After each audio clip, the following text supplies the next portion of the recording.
God bless everyone. Meron tayong siservisan na window type air conditioning gamit yung ating pressure washer at itong ating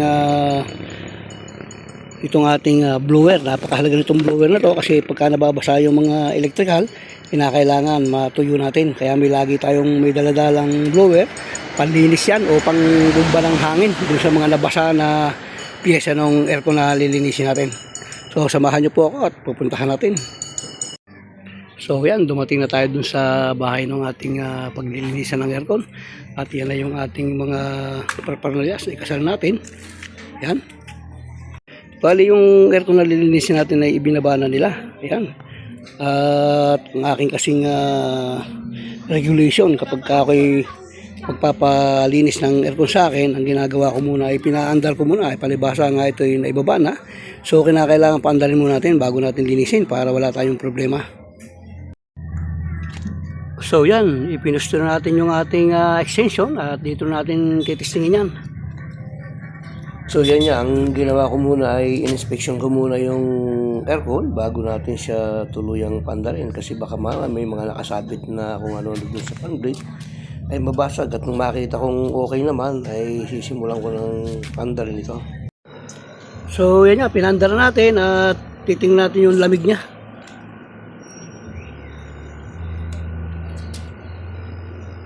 Ayos. So yan nga, at nang matapos kong makitang okay naman yung kanyang performance, maganda yung kanyang lamig at wala namang problema, ay binunot ko na yung kanyang plug at sisimulan na natin yung paglilinis sa kanya. So ayan, kakalasin natin yung face cover niya. Bali, tinanggal ko na yung mga metal screw niyan at pagtanggal niya na sinisikot-sikot lang yan doon sa tabi. Kailangan dahan-dahan lang kasi may mga clip na tukod dyan. Kailangan hindi siya mabasag kasi mga plastic yun. Kaya dapat ingatan natin yung pagtanggal ng face cover.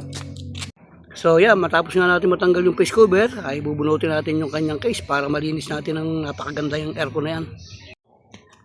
Medyo nahirapan din kami dalawa ni Kuya Dani na bunutin yung aircon kasi unang-una marumi at saka nangangapit yan sa alikabok. Kaya medyo talagang pahirapan kami kung paano namin ito bubunutin. Pero dahil sa katsaga, nabunot din namin.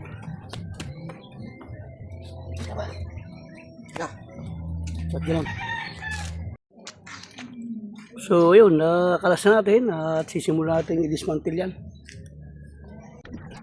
So yan nga, at sinimulan ko nang tanggalin yung kanyang mga metal screw para mayangat natin yung evaporator at saka yung kanyang condensing unit para open siya. So inangat natin, ayan ang dumi niya, ayan.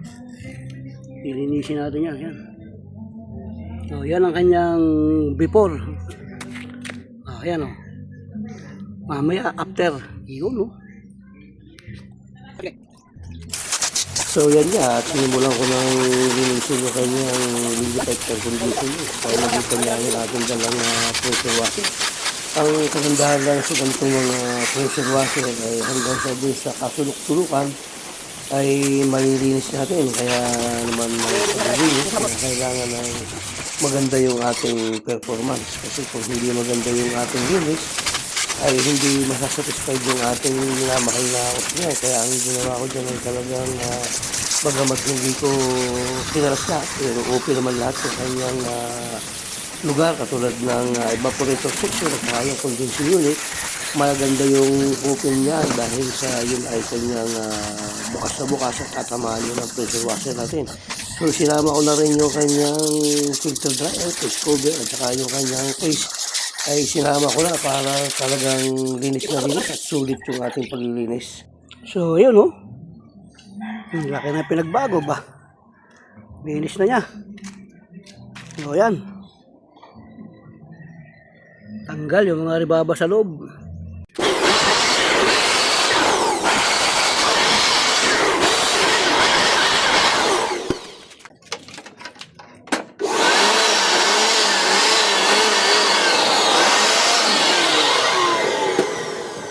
So yan nga, matapos ko siyang mablower ng ating dalang blower ay nilinis ko, pinunasan ko rin yung mga lugar na kung saan yung mga kakapit na alikabok ay matanggal natin. Kaya dapat meron din tayong dalang basahan. So yun nga, nakita natin na malinis na, simulan natin ikabit yung kanya mga knob para makumpleto na yung ating trabaho. So dito lang natin muna ipinatong sa kanyang bodega kasi ang gusto niyang mangyari ay patuyuin muna ng gusto yung aircon bago nila ikabit. So yan, matapos kung mailagay yung kanyang knob ay okay na yan. So yan, okay na. At natapos din natin yung ating ginagawang aircon. Maraming po salamat at sa mapagpalang araw po sa ating lahat. Nawa po ang biyaya at pagpalang natin Panginoon ay sumating lahat. Maraming po salamat. God bless po. So ito yung may-ari, si Kuya Dani. At Kuya Dani, shout out naman tayo Dan. Ito yung may-ari ng aircon na nilinis natin. Hi. Okay. Ikaw Kuya Dani, sa pagtitiwala mo sa akin.